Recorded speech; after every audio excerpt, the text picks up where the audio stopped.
Assalamualaikum warahmatullahi wabarakatuh. Perkenalkan, nama saya Nanda Ulinuha, mahasiswa jurusan Manajemen Dakwah, Fakultas Usuluddin Adab dan Dakwah, Universitas Islam Negeri Said Ali Rahmatullah Tulung Agung. Nah, di sini saya akan mempresentasikan materi dari kelompok 5 pada mata kuliah Metodologi Penelitian Kualitatif, dosen Ibu Zulfa Ismawati, MPD. Baik, pada pertemuan kali ini kami pemateri dari kelompok 5 akan membahas tema yang berjudul Realitas Sosial dan Data Kualitatif. Nah, dalam judul ini kami akan menjelaskan beberapa subbab materi, antara lain yang pertama, realitas sosial, dan yang kedua, karakteristik realitas sosial, 3, bahasa sebagai realitas sosial, 4, realitas sosial bentukan dari konstruksi sosial, 5, citra dalam iklan sebagai realitas sosial media, 6, realitas sosial sebagai data kualitatif. Di dalamnya nanti akan dijelaskan mengenai data kualitatif, data kasus, dan data pengalaman individu. Yang ketujuh, makna sebagai substansi data kualitatif. Baiklah, langsung saja saya akan menjelaskan pada bagian keempat dan kelima, yaitu tentang realitas sosial bentukan dari konstruksi sosial dan citra dalam iklan sebagai realitas sosial media. Yang pertama, realitas sosial bentukan konstruksi sosial. Nah, konstruksi sosial memiliki arti yang luas dalam ilmu sosial. Hal ini biasanya digabungkan pada pengaruh sosial dalam pengalaman hidup individu. Asumsi dasarnya ada pada realitas adalah konstruksi sosial. Dan menurut Barger dan Luckman dalam bukunya yang berjudul The Social Construction of Reality, realitas sosial ialah hal yang terjadi dalam eksternalisasi, objektivitas, dan internalisasi dari realitas itu dalam instruksi dan edukasi.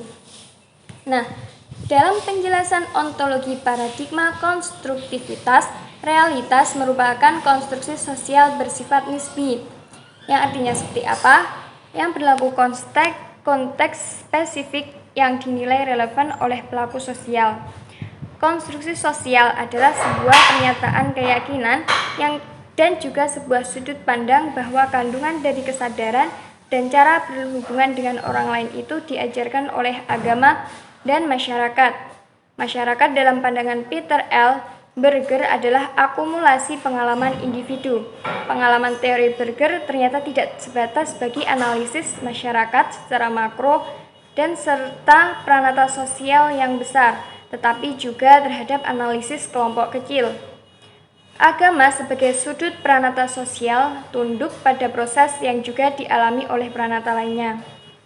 Dan maksud di sini adalah dengan kata lain, agama diciptakan oleh manusia, agama mengembangkan realitas objektif, dan dalam dunia modern ini agama terus melanda dan dilanda manusia.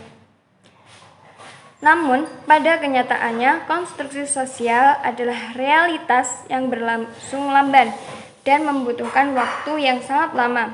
Dan konstruksi sosial ini bersifat spesial dan berlangsung secara hierarkis vertikal, di mana konstruksi sosial di sini berlangsung dari pimpinan kepada bawahannya atau pimpinan kepada masanya, atau bisa juga kiai kepada santrinya, guru kepada muridnya, dan orang tua kepada anaknya, dan lain sebagainya.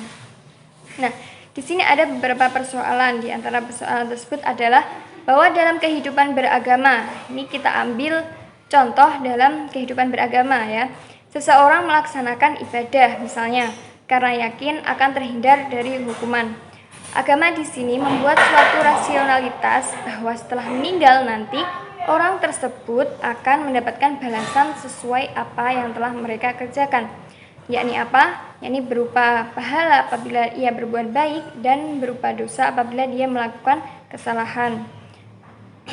Nah, oleh karena itu seseorang harus melaksanakan ibadah. Kesadaran perlunya ibadah tersebut dikonstruksi dengan ajaran agama. Selanjutnya, menurut Berger dan Lukman, proses dialektika yang terjadi dalam masyarakat berlangsung dalam 3 momen simultan. Apakah itu? 3 momen simultan antara lain yang pertama adalah eksternalisasi. Nah, apa itu eksternalisasi? Eksternalisasi di sini yaitu penyesuaian diri dengan dunia sosiokultural sebagai produk manusia. Yang kedua ada objektivasi, yaitu interaksi sosial yang terjadi dalam dunia intersubjektif yang dilembagakan atau mengalami proses institusionalisasi. Dan yang ketiga di sini ada internalisasi, yaitu proses yang mana individu mengidentifikasikan dirinya dengan lembaga-lembaga yang lain. Jadi seperti itu mengenai konstruksi sosial. Baiklah, selanjutnya di sini saya akan menjelaskan mengenai citra dalam iklan sebagai realitas sosial media. Bagaimanakah itu? Nah, pada kasus penelitian media banyak dihadapi persoalan penelitian yang amat kompleks karena masalah peneliti dipengaruhi oleh berbagai variabel, terlebih apabila masalah penelitiannya masih baru atau masih belum banyak orang yang meneliti penelitian tersebut atau masalah tersebut. Maka tingkat kesulitannya tidak saja bagaimana menguji variabel-variabel itu, akan tetapi ditambah dengan persoalan bagaimana memperoleh data di lapangan.